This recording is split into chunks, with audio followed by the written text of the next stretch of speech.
97 tentes dressées pour reloger les victimes de l'avancée de la mer sur la langue de Barbarie.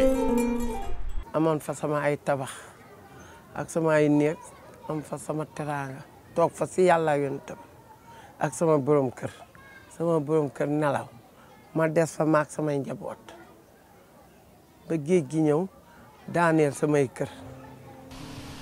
L'histoire remonte à août 2017.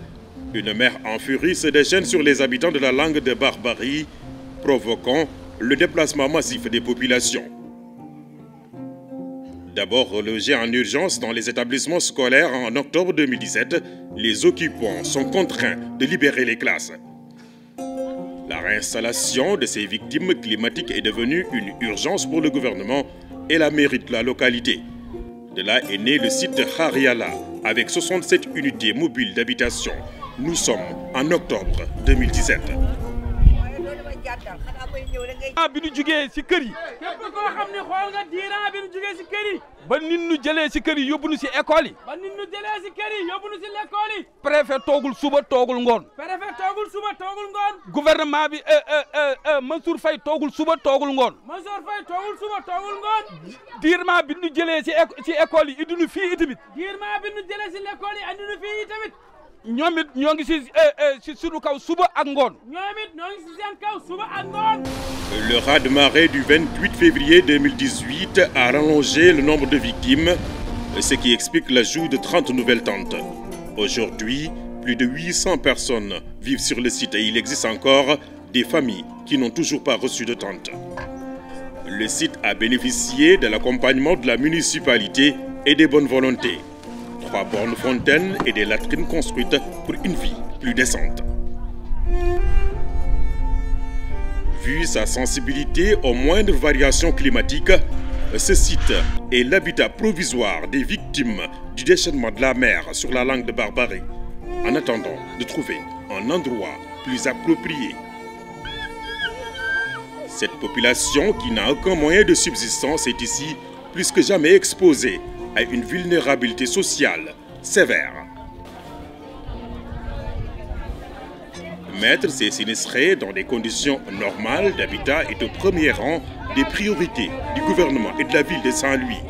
Et c'est dans ce cadre qu'intervient la Banque mondiale en collaboration avec l'Agence de développement municipal pour la mise en place d'un programme d'urgence de relèvement de ces populations sinistrées. Des enquêtes socio-économiques ont été menées en vue de l'élaboration d'un plan d'accompagnement pour le relogement provisoire de toutes ces familles. Cette démarche participative et inclusive est susceptible de déboucher sur des propositions concrètes.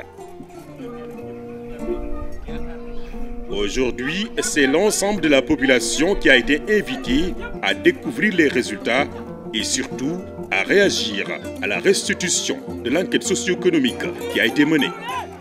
Des outils d'information et d'expression ont été mis à la disposition des habitants.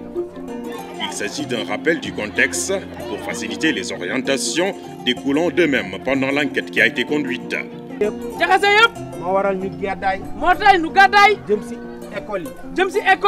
ñii ñoo gàddu seen bagage. ñi gàddu seen bagage. gis nga xale bi ni muy jooyee. gis nga xale bi ni muy jooyee ndax am lu ko naqadi. liggéey bi nga xamante ni vraiment ñun souhaité woon nañu pour ñoom ñu defal ñu ko defalal nañu ko ni ñu ko bëggee woon kon macha allah liggéey bi jaar na yoon ni leen ko sante woon defee nañ ko noonu. Les participants suivent attentivement les présentations, ce qui a fortement influencé une participation massive à tous les débats. leer na ci ñun parce que amaana ka xëy na noo ngi woon ci ay lënt-lënt ak ñàkk xam mais tey lépp leer na ci ñun liñ ciy dolli mooy doomu aadama amul lu dul mbébé dañuy ñaan parce que vraiment nan dëkk woon Guet-Ndar metti woon na lool. ñëw ngeen pour jàppale population bi kon donc ñu leen di gërëm maire bi di gërëm préfet di gërëm banque mondiale di gërëm ñëpp ndaxte ñu ku la fekk sa métier di la jàppale kooku fonk na la. fii ban bi baaxul ñu ngi yàq suñu tànku njaboot yëpp a ngi yàqu kon nag bu nu jëlee fii yóbbu nu faneen fu gën fii it baax na baas bu gën a yaa baax na ba nuy gis leneen parce que gisaguñu kër mën nañu ne tey mën nañu tabax kër yóbbu nu fa ndax ku jënd sa xaalis génne ko ngir tabax kër boo koy tabax daa toog at wala ñaari at kër ga sogay yegg.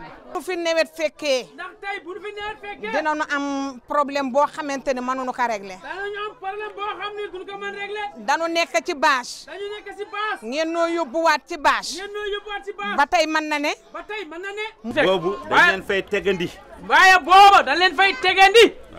ak bâche yu mel nii lañ leen fay tegandee. ak bâche yu mel nii lañ leen fay tegandee. ah defe naa moo tane yii waxuma moo gën mais moo tane yii.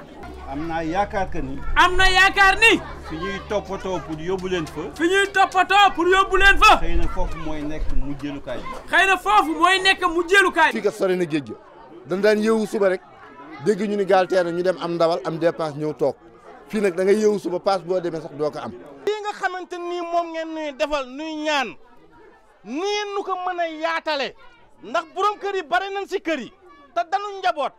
lii nu fi jëfe tey jii ba wannu ko fi ngalla bu nu demee nan nu defal lu mel noonu ndax bu nu jëlee fu xat nan nu teg fu yaatu. La participation des femmes est plus que remarquable dans le processus et les populations ont vivement salué l'initiative. na ñun ñii ngeen fi bëgg jëlee ñun ñu fiy dund di fanaan ci baas yi ngeen bëgg ñu fi jëlee yóbbu ñu ci yeneen baas yu gën a yaatu ñun day d'accord nanu waaw